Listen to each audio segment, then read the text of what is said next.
He's already used 2 of those bars to huge effect. I guess that's and he's true. got 2 bars here. And what's gonna happen? Oh no, there it was, the crouch heavy punch shimmy, and that's gonna do it. Phenom is gonna take it 3-1 over Goichi. Phenom moves on in loser's bracket.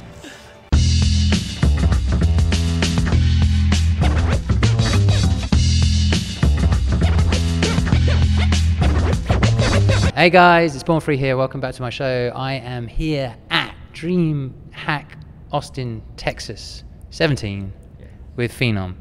How the hell are you? I'm fine. I'm tired.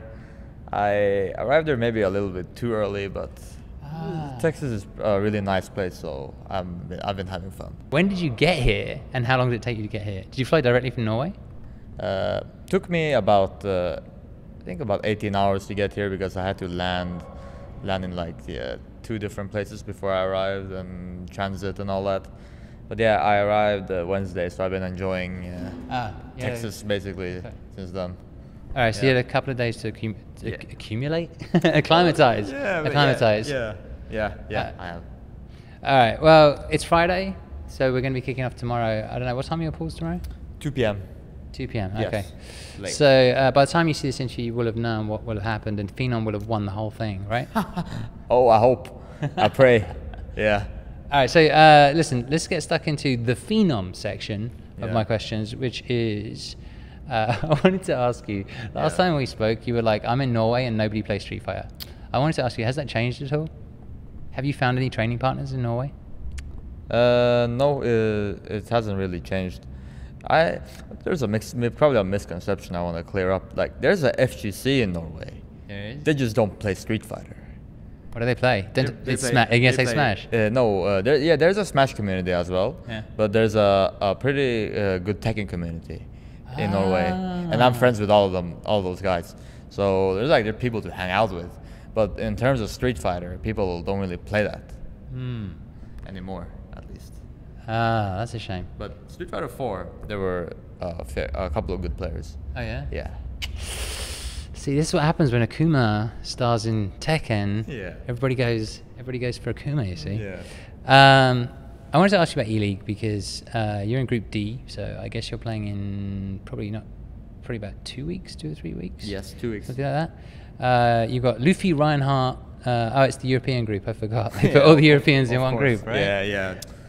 So you got coincidence, yeah, coincidence. Luffy, Reinhardt, Christotarian, Xiaohai, yourself, and Nakodu. Yeah. I think you're doing pretty well, right? In that group currently, because they have like the quarterfinals and the semifinals. Yeah. How's your experience been like overall? Can you explain it and sort of talk about it a little bit? Has it been a good experience? I'm sure it has. Oh yeah, like. Probably everything you've heard from the other players is true.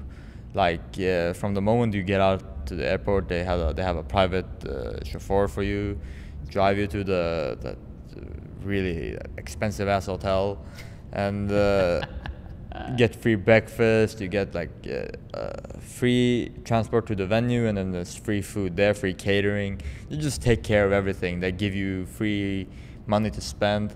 It's one of the best. Wait, I'm sorry. Did you just say they give you free money to spend? Yeah, they give everyone $100 credit. To spend on what? Anything. You can spend it on whatever you want. Okay. But my point is, anyway, is that they treat the players very well. Yeah. And they are the most well-run organization I've ever dealt with. Yeah. At least is super professional. All the games are on time. There's not like you have to wait 3 hours per match or anything. It's like you know when you have to play, you know when your next match is, and everything is on point. So like the whole thing couldn't be better. Do they have somebody like looking after you, telling you when to do stuff, or? Yeah, they had a lot of people who were like telling you when you had to play, when you had to have an interview.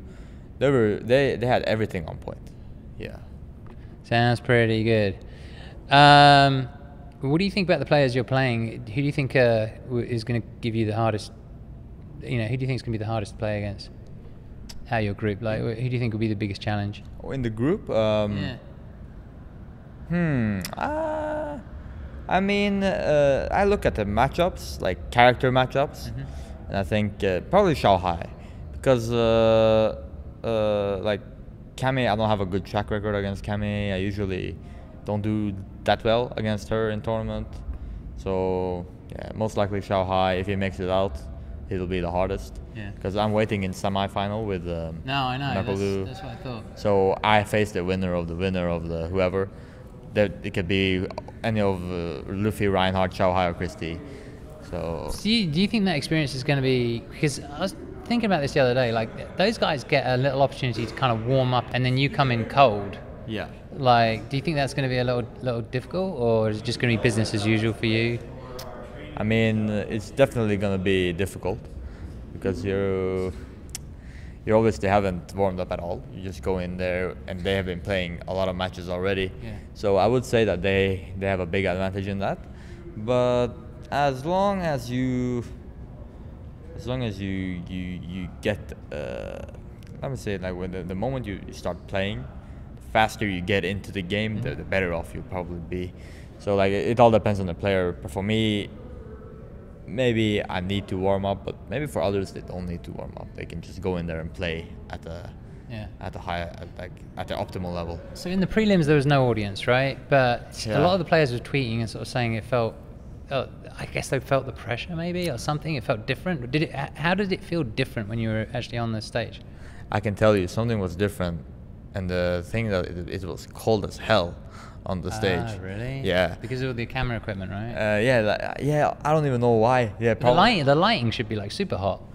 I don't know what, but they warned us as well. They said before that the stage will be cold, so people would have to bring Hand warmers? appropriate outfit, basically. Like Okay. if you have a sponsor sweater or something, you have to bring that. Or if it's best, like if you want to bring that, but they just gave a heads up. But they gave out hand warmers. They did give out hand warmers. Ah, that's interesting. Yeah. I find that interesting. Oh yeah. It's the little details, you know? Yeah. All right. So we're going to ask the non-phenom questions now, the general questions. All right. So let's talk about, as always, let's talk about your character. Yeah. Still Necalli. Yep. Right? Yep. Had any thoughts about changing, switching at all? Just felt like as the game has progressed, you felt he's fine, he's good, I don't need a secondary? No, Necalli is still very strong, and he wasn't changed that much from their last season. But it's not much that he hasn't been changed, or like that. That's the problem. It's more that other characters have kind of been buffed a lot. Like Yirin is a lot stronger, Laura is a lot stronger, Balrog is a lot stronger, Ibuki is a lot stronger, Bison is a lot stronger. List goes on and on. So there, before in the season 1, there was like maybe 7 or 8 truly viable characters. Now it's like maybe 14, 15 that are actually really good. So like, even though he didn't get changed as much, I feel it's still harder to win with him than it used to be. Right. Not because of he got nerfed or anything. It's just because a lot of other characters are much stronger. That's why I asked the question. Like, Yeah. with those characters getting stronger, did you ever think, or have you thought, Yeah. I'm going to start training up a different character? Yeah, I have. I've been playing Guile a little bit. Oh, okay. I still know how to play Bison. Ah, yes, of course. It's easy. If I wanted to play Bison, it would take me maybe a couple of weeks to really get back into that character. It wouldn't take that long. So yeah, I've been thinking about it, but I think Necalli can do it. I think he can win. So I don't see any point of changing. Oh, Haitani's already proved it. Yeah. So I think you might be right by sticking with that character. Yeah. All right, so let's talk about some of the news this week, Yeah. right? So Ed was you must have heard that, right? Ed, Oh, yeah. Ed was leaked. Yeah. I have no idea if you've seen Ed, if you played story mode, or if you're interested, if you care. So I guess my question is, do you care? The name is reminds me of a certain someone. He knows who it is. I know he was retweeting everything. He was retweeting. he was shouting it out like. He was like, "Look at this new character called Ed." Yeah. Right. Exactly. So the name is the only like interesting part about it, just because of that. Well, the character, we haven't seen anything of him. No, that's true. This is an early question. Yeah, so I don't really care for now. Actually, I just hope he's not stupid. Fair enough. Yeah. That makes sense. Marvel. Okay. Any interest in Marvel? Yes, for sure. Because I was not expecting that answer. Like Marvel is a really like it's a superhero game, right? Yeah. I like superhero characters. Thing is that Marvel 3 was never big in Europe, so it's kind of hard to get into the game and like find people to play with and then Street Fighter 4 was out as well, so like there was no motivation to play that in Europe.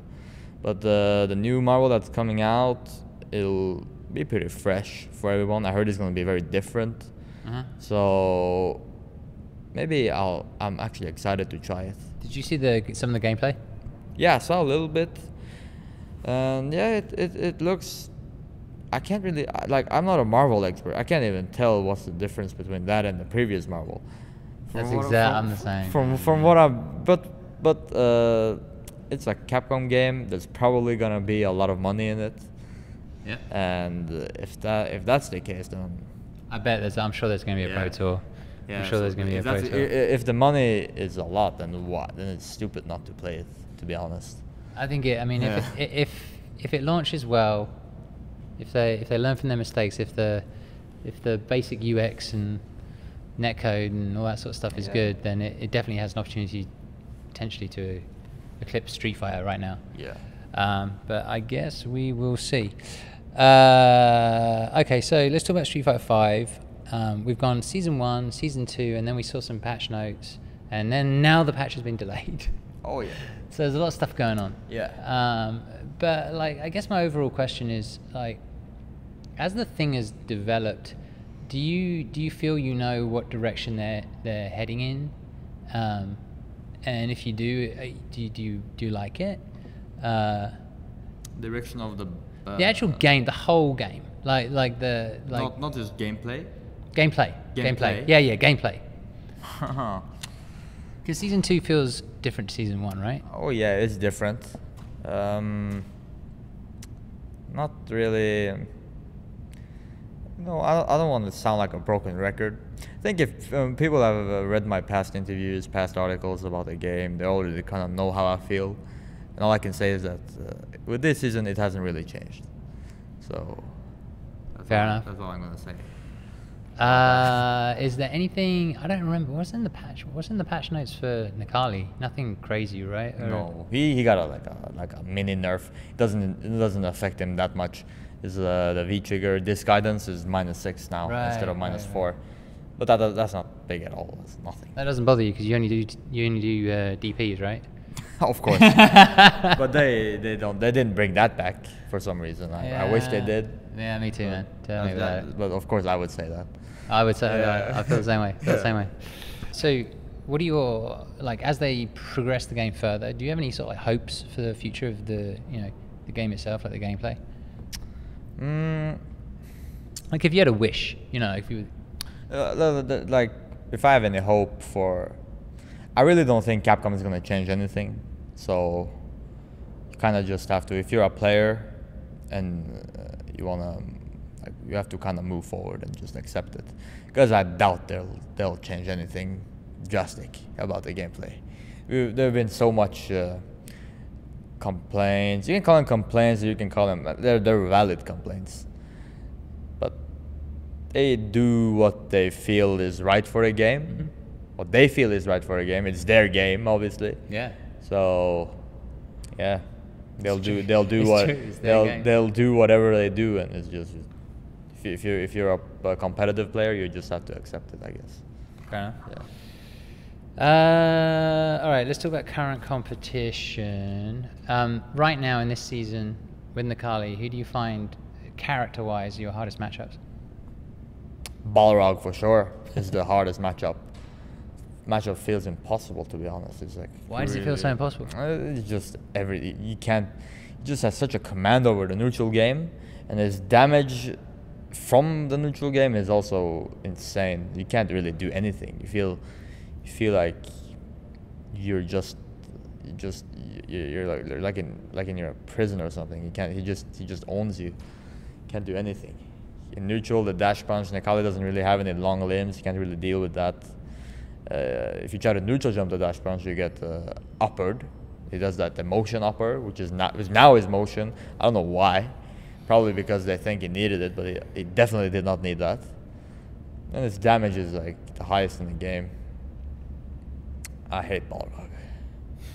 It's funny you say. It's funny you say you feel like a prisoner because like you're making me think of that new Marvel move. You know, the stone which actually puts you in a prison. Oh, puts really? you in a, yeah, there's a move which actually puts you in a box. What? Did you know about that? I Oh, didn't you're know gonna about love that. You're gonna love that. Oh yeah. No, it kind of actually looks kind of fun. Yeah. All right, so players. Okay. Like DreamHack, right? We're at DreamHack. Yeah. You're looking around. Who do you think? Who do you think might have your number? Or who do you think is going to offer you the hardest challenge?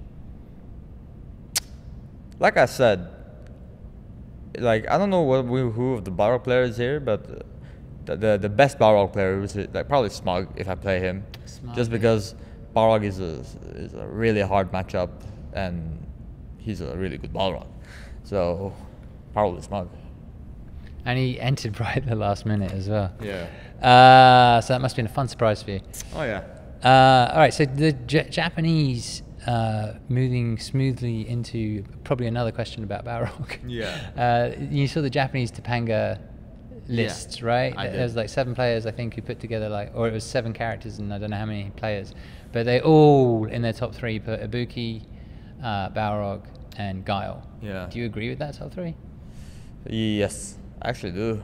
I think it's a valid top 3. I think Boxer is definitely up there, top 2, maybe top 1. Buki's up there. You can put Guile. Guile could be top 3. I think Urien could be top 3. So yeah, I actually agree with that. With that list, it's perfectly fine. I think they're right. As a follow-up to that, who do you think is currently like bottom? Bottom tier? Yeah. Huh. There's Alex, Ryu. Then after those 2, no, I really just count those 2 as the weakest. They're really weak. Some say Fang, some say like Jury or Vega. I don't even know, but I think they're actually not that bad. But I think Alex and Ryu are not that good. Where would you put Necalli? He's like top 7. Top 7? Yeah, at least some. You could even arguably put him higher. You can put him maybe top 5. Uh-huh. But yeah, that's what I think. I think it's like 6 or 7. All right. So tell me about your training schedule. Since you have nobody to play and you're all on your own. Well, I play online against the other European players, Mhm. so that's good practice as well. But it's still online, and online in this game is obviously not that good. So yeah, it's you try to work with what you got. So yeah, that's basically you play online. You try to. Do you watch a lot of videos, anything like that? Not too much. A little bit of training mode as well. But like I said, in this game, it's pretty easy, linear. There's not that much to really training mode. What about? I mean, did you study any of the? So coming here, did you think, oh, I'm going to study up on Nakodu or you know, or Punk or whatever? Yeah, maybe. Not really, actually. I just play more the matchups, if anything. Okay. I think that brings. I don't know. I like to have like a general strategy that covers a lot of different type of players with the same character. Okay. Yeah, not just like I'm gonna play this way against him and that way against him. So how many hours a day do you put in? I don't really count. Could be many hours, but I get asked that a lot. But I never sit there and be like, oh, now it's like 1 p.m. Right, but there's a difference between 1 hour and 7 or 8. I'd say like 4 or 5 hours a day. Yeah. When do you do that? In the morning or in the evening? Spread out? Like Pretty random. pretty random. Yeah. All right. So you like to grind it out online? Yeah. All right, fun question. Who's your favorite player now and ever? I have 3 favorite players. Oh my God, he came prepared. Yeah, I have 3. I have number 1 is Daigo, number 2 is Bonchan, and number 3 is Momochi. It's my top. All Japanese? yeah, those guys, because Street Fighter 4, even now, their style is very, very clean. And even though they don't always win now, I still like to just watch them, because it's like, it's kind of like reminiscent. It's reminiscent of like Street Fighter 4 style when they played. It was like when the clean style kind of worked. So it's really fun to watch. Maybe they don't win all the time anymore, but for me personally, I find it the most entertaining. And did you watch Daigo with Guile? Yeah, I watched him. I watched him play at ELeague. He did very well. He looked angry to me.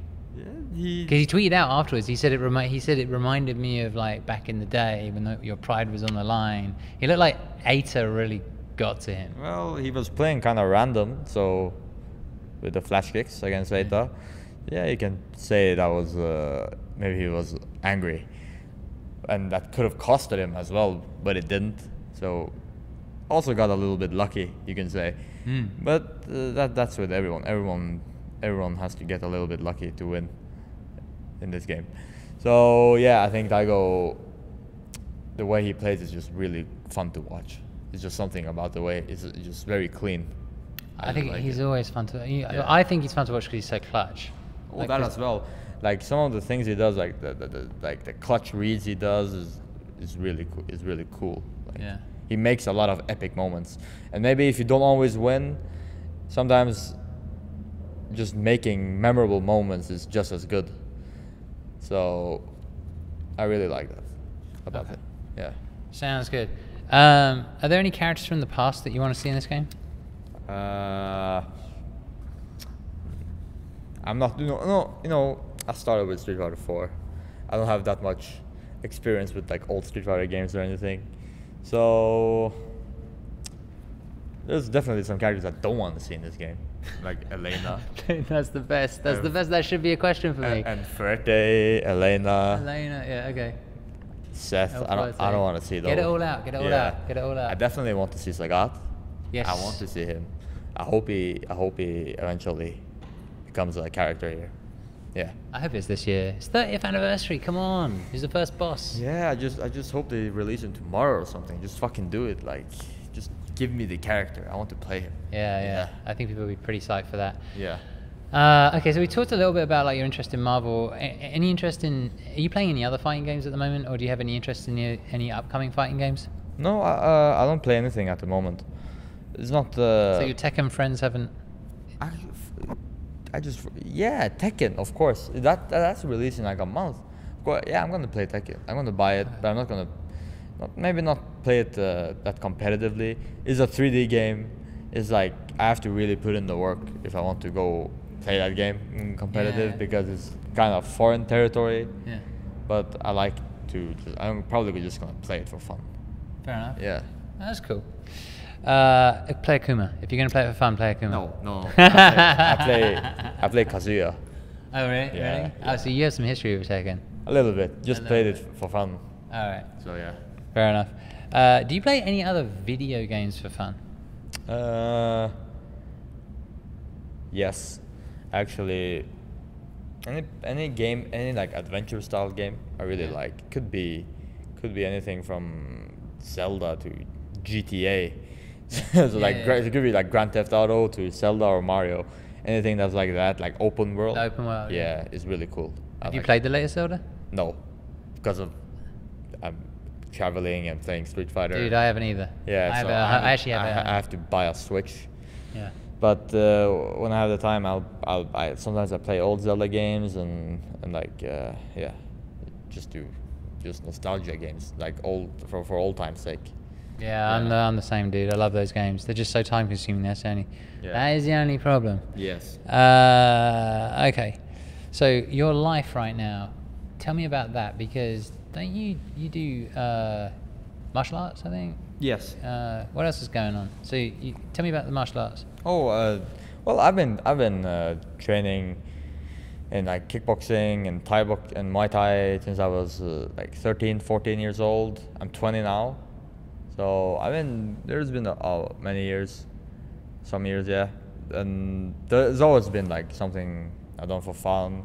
I've had actually a few amateur fights in kickboxing and Muay Thai, but never anything serious. Yeah. Never, because I thought like there came a time like when you had to make choices, like you have to if you want to go full into that be a professional fighter, something you have to devote 100% of your time to, because is your health on the line. You cannot half-ass training and then go play video games in another country, and then because you is not a serious business. So so you can't.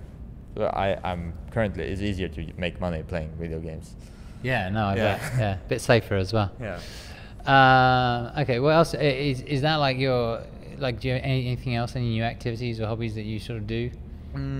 No, not really. I still train, still play, and I hang out with friends and stuff. So yeah, that's basically it. Don't really have anything. Not really like anything exciting other than that. What's the last thing you watched on Netflix? Not on Netflix actually. What was it that I watched? What fucking show was that? It was what was that stupid show? It was really bad. Iron Fist. Oh, you watched Iron Fist? Yeah. Yeah. Come on. Not sure. How far did you get into it? Did you watch the whole thing? Oh yeah, I watched the whole thing. Sadly, I regret it. I regret watching that show. It wasn't that good. I really disliked the main character, the actor who played the main character. It was the same actor from Game of Thrones. I don't know, with the guy who played Loras Tyrell. Yeah. Yes. They should have hired a more like a guy who was really good at martial arts and looked more badass. Better and then just made just a better series. The dialogue wasn't that good either, so I didn't like that. But I watched it because I watched all the other Marvel series, Luke Cage, Daredevil. Yeah, I know. So like, and they're all going to come together. Exactly. So you kind of got to watch it. You have to force your way through it. and like you have to watch it. It was definitely not that good. Yeah. I didn't make it past the second episode, unfortunately. I think this is the first DreamHack. Is this the first DreamHack in the US? Yes, for me, yeah. I've been here. But I've been in several DreamHacks in Sweden. So this looks pretty big to me, but you tell me what you told me before. Oh, I told, like, the DreamHack in Sweden is way bigger than this. This is pretty big, don't get me wrong. But the one in Sweden there's a lot more people and it's a lot bigger. That venue is insane. On the other hand, the Street Fighter section in Sweden is very small. It always looks like it's tucked away in some random like closet. It is like, yeah, we're playing in some guy's garage or something. I don't even know. It's so small there. In contrast to this, where the venue is smaller, but Street Fighter has a bigger section. Yeah. So it does. Yeah, it has a much bigger section. So it's kind of interesting, but as a whole, the DreamHack in Sweden is way bigger. Okay. Way bigger, yeah. So we'll see how successful this one is, and hopefully it'll take off, and hopefully the Street Fighter section will get really big. Yes. Smash seems pretty big actually. Oh yeah. So. Check for Smash people. One last question. Do you have any shout outs for people? I have shout outs to my sponsor BX3 for sending me here and sending me everywhere else. Shout outs to, gotta say some names. Shout outs to Veggie, Kram, Dix, Nilo, my friends from Norway basically. And shout outs to Hardman because you always miss someone out. Yeah, shout outs. Hardman? Who? Wait. Oh yeah, shout outs someone hard. Shout outs to my parents. Shout outs to my aunt, my uncle, my nephew. No, I don't have a nephew. Shout outs to my future nephew. Yeah, future nephew. Shout outs to all my family. Shout outs to you guys. Shout outs to him. Shout outs to everyone. Alright, cool. Alright, well, it's been a pleasure. Thank you for your time. Thank you for the interview. And we're just going to say goodbye to these guys. Goodbye, guys. Bye-bye.